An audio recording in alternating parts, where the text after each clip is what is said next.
मेरे मित्र श्री श्यामगिरी इनके मुद्दा भारत का इस चैनल पर मैं आप सबका स्वागत करता हूं। देवेंद्र फडणवीस मुख्यमंत्री, उनके करीबी जाने वाले एक तो प्रसाद लाड है, दूसरे प्रवीण दरेकर हैं, तीसरे रविंद्र चौहान भी उनके करीबी माने जाते हैं, और एक नाम है मोहित कंबोज जी ने बीच में एक करीबन 10-15 करोड़ खर्चा करके सब जगह होर्डिंग लगाए थे।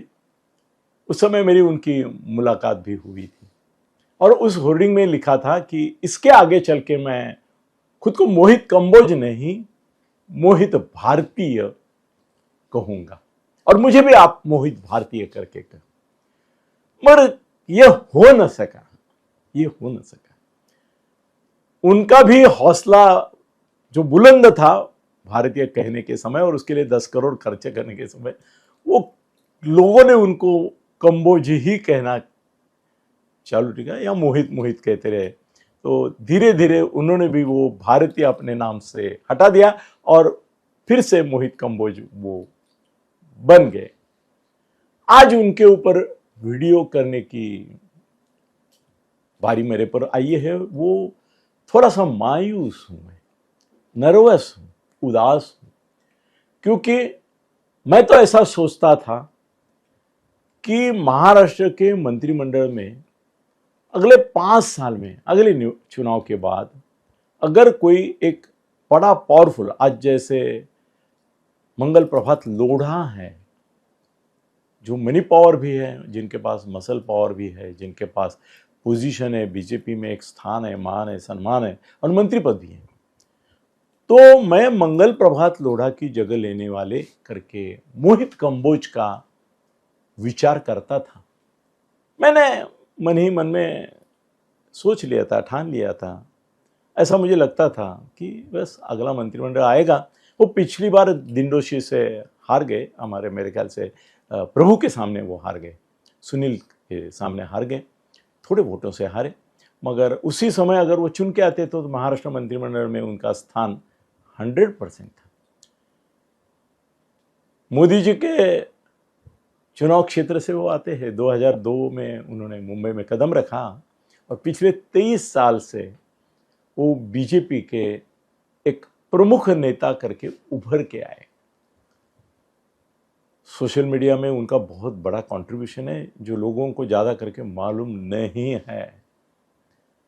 सोशल मीडिया इंफ्रास्ट्रक्चर जो बीजेपी का है, उसका मूलाधार, आर्थिक आधार बहुत हद तक मोहित कंबोज है नहीं बोल रहा हूं मैं, थे बोल रहा हूं, भूतकाल में जाके पास्ट टेंस में बोल रहा हूं, क्योंकि वो अभी नहीं होंगे, वहां पर नहीं होंगे। आप भी आश्चर्यचकित होंगे, भाई अनिल जी ऐसा क्या हो गया कि मोहित कंबोज को तो हम अभी मराठी का जोरदार चल रहा है मुंबई में, और मराठी अगर अध्यक्ष नहीं होगा तो बवाल मचेगा और मराठी वोट टूट जाएगा करके मोहित कंबोज के बदले अमित साटम को बनाया गया। नहीं तो अमित साटम नहीं बनने वाले थे, मोहित कंबोज का ही नाम फाइनल हुआ था। मगर ये बात जब निकली नहीं अभी मराठी ही अध्यक्ष चाहिए मुंबई के लिए, तो मोहित का नाम पीछे पड़ गया और इनका अमित साटम का आगे आ गया।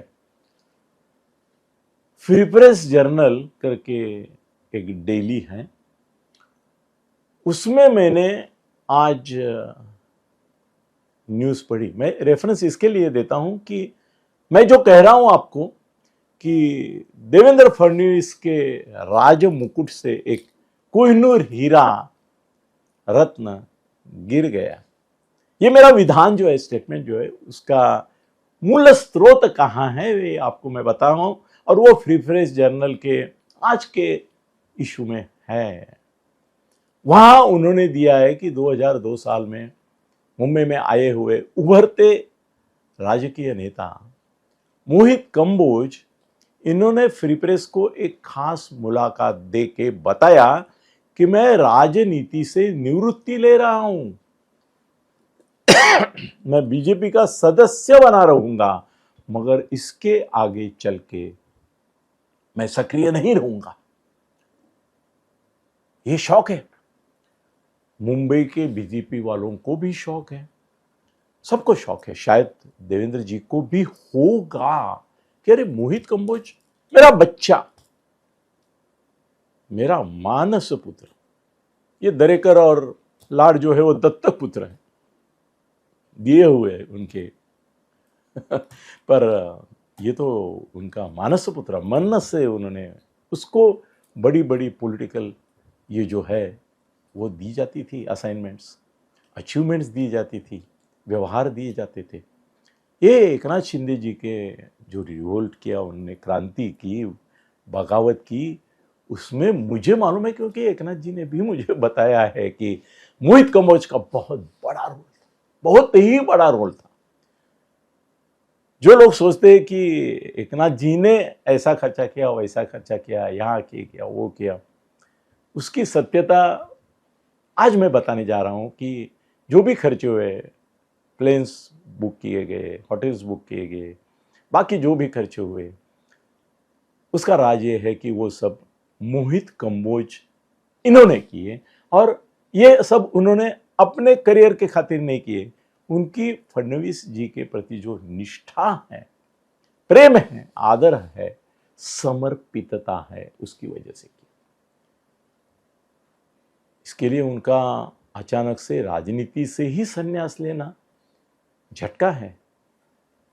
480 वोट का ये है, धक्का है। तो उसके लिए ऐसा क्यों हुआ होगा? मैंने थोड़ी जानकारी लेने की ये की, मगर मोहित ने तो बोला पिछले 4-6 महीने से मैं थोड़ा धीरे धीरे विड्रॉ कर रहा था। तो अभी विड्रॉ करने वाले मोहित कंबोज जो है वो अचानक से पूरी तरह से विड्रॉ करके निकल क्यों गए? और आज ही फ्री प्रेस को उन्होंने इतनी इंटरव्यू देके अपनी राजनीति का संन्यास डिक्लेयर क्यों किया?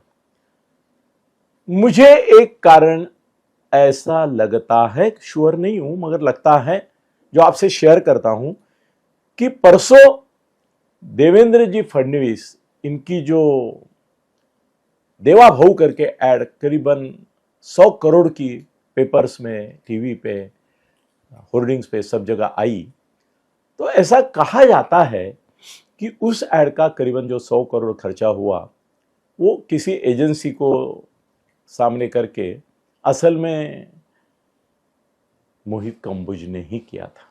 और ऐसा भी सुना जाता है कि उन्होंने देवेंद्र जी को इतना ही बताया था कि आपके अभिनंदन के लिए और शिवाजी महाराज का जो मिशन है वो आप आगे चला रहे मराठाओं के बारे में, इसके लिए मैं कोई ऐड करना चाहता हूं।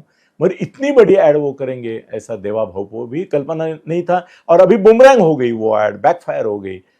तो शायद हो सकता है कि देवेंद्र जी ने बोला होगा उनको कि भाई इतना सब कुछ कर रहे, थोड़ी आइडिया तो देते, हिंट तो देते, आपने ये सब कर लिया, मैं मुसीबत में आ गया। तो उस वैफल्य में, फ्रस्ट्रेशन में उन्होंने ये निर्णय लिया होगा कि मैं अभी अनाउंस ही कर देता हूं कि मैं राजनीति से संन्यास ले रहा हूं। ये कारण मुझे सही लगता है, उचित लगता है।